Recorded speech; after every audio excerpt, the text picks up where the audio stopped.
Hello everyone, and welcome back to our channel.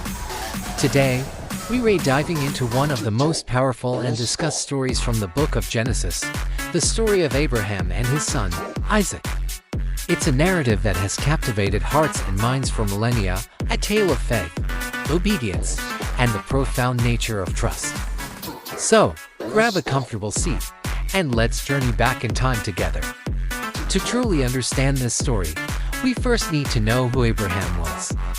Originally named Abram, he was a man living in the city of Ur. God called him to leave his home, his family, and everything he knew, and to travel to a land that God would show him. God made a covenant with Abraham, promising to make him the father of a great nation, to bless him, and to make his name great. This was a monumental promise, especially considering one key detail: Abraham and his wife, Sarah, were well beyond childbearing age and had no children. Imagine the weight of that promise. 4 years, they waited, holding on to this divine assurance. It must have been incredibly difficult. They faced doubt, uncertainty, and the simple, hard reality of their age. They even tried to take matters into their own hands at one point, which led to complications. But through it all, the promise remained. Finally, when Abraham was 100 years old and Sarah was 90, the impossible happened. Sarah gave birth to a son, and they named him Isaac, which means he laughs, because Sarah had laughed in disbelief when she first heard she would have a child. Isaac was not just a son, he was the long-awaited fulfillment of a divine promise. He was the miracle child, the heir through whom Abraham's descendants would become as numerous as the stars in the sky and the sand on the seashore. Every day with Isaac must have felt like a gift, a tangible reminder of God's faithfulness. Abraham's love for his son must have been immeasurable, a love deepened by decades of waiting and hoping. Isaac was, in every sense, his beloved son, the center of his world, and the future of his lineage. This deep, profound love is the crucial backdrop for what comes next. And what comes next is, without a doubt, one of the most challenging passages in the entire Bible. The scripture says, "After these things God tested Abraham." The test was an instruction that is almost incomprehensible.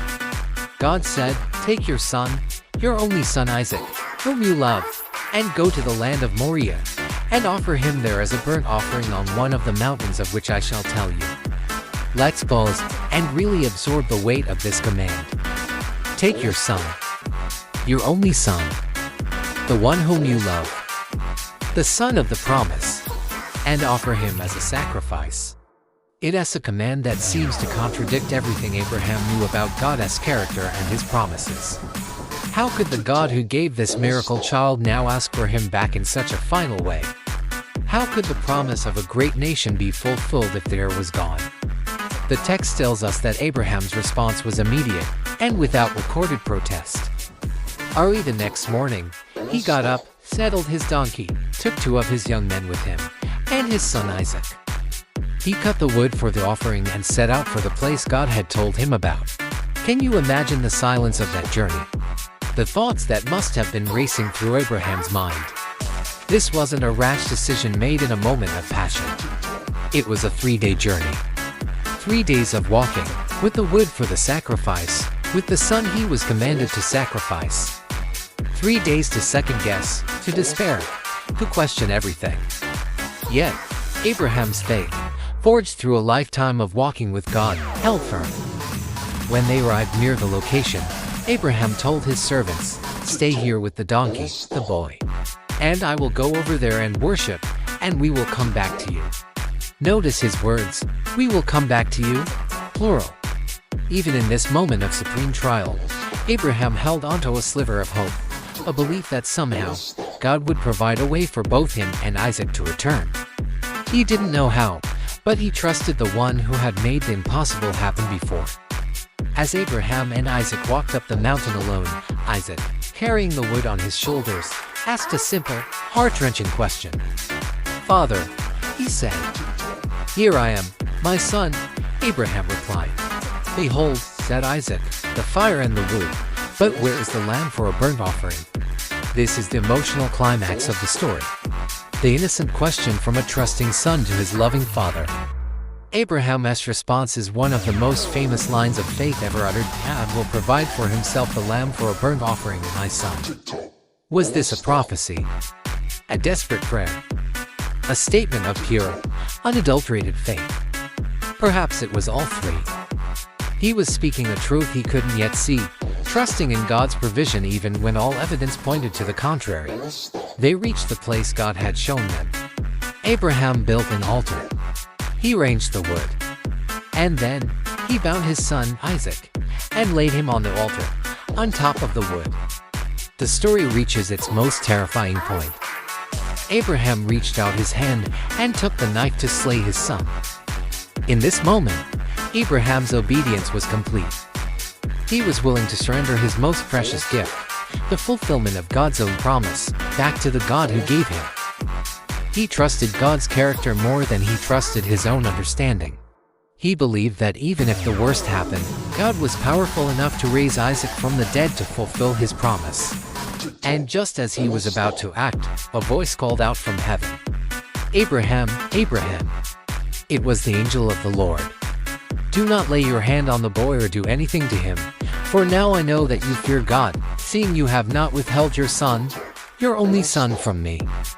In that moment, the tension breaks. The test is over.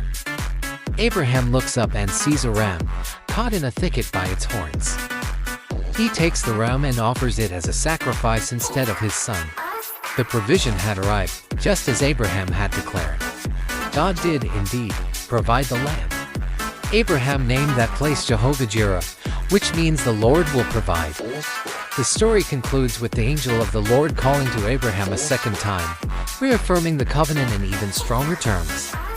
Because of Abraham's obedience, because he did not withhold his son, God promised to surely bless him and multiply his offspring as the stars of heaven and as the sand that is on the seashore. And in his offspring, all the nations of the earth would be blessed. So, what do we take away from this intense and profound story? First, it's a powerful lesson about the nature of faith. True faith isn't just a feeling or a belief in something easy. It's about trust and obedience, even when we don't understand, even when the path ahead is shrouded in darkness. Abraham's faith wasn't blind, it was based on his history with God. He knew God was faithful, and he staked everything on that faithfulness. Second, the story is a foreshadowing, a pre-enactment of an even greater story to come. Many theologians see this event as a powerful picture of the gospel. A father is willing to sacrifice his beloved, only son. The son willingly carries the wood for his own sacrifice up a hill. A substitute is provided to save the one who was to be sacrificed. Centuries later, on another hill near Jerusalem, God the Father would offer his only beloved son, Jesus. Jesus would carry his own wooden cross, and he would become the ultimate sacrifice, the Lamb of God, who takes away the sin of the world. And like Isaac, there was no substitute for Jesus. He was the substitute for all of us. The story of Abraham and Isaac challenges us to examine our own lives. What are the Isaacs in our lives? What are the things we hold most dear, the things we might place even before God? Our careers, our relationships, our security, our dreams. This story asks if we are willing to place them on the altar, to trust that God's plan is better than our own, and to believe in his provision. It's not about God wanting to take good things from us, but about him wanting to be first in our hearts, to be our ultimate trust and security. It's a difficult story, but it's one filled with hope. It shows us a God who tests, but who also provides. A God who asks for our all, but who gives us his all in return. It's a testament to the fact that when we trust God completely, even in the most difficult of circumstances, he will prove himself faithful. He is Jehovah-Jireh, the Lord who provides. Thank you so much for joining me today to explore this incredible story. It's one that continues to challenge and inspire me, and I hope it's given you something to reflect on as well. What are your thoughts on the binding of Isaac? Let me know in the comments below. I'd love to read them. And if you found this video meaningful, please give it a thumbs up and subscribe for more content like this. Until next time, take care.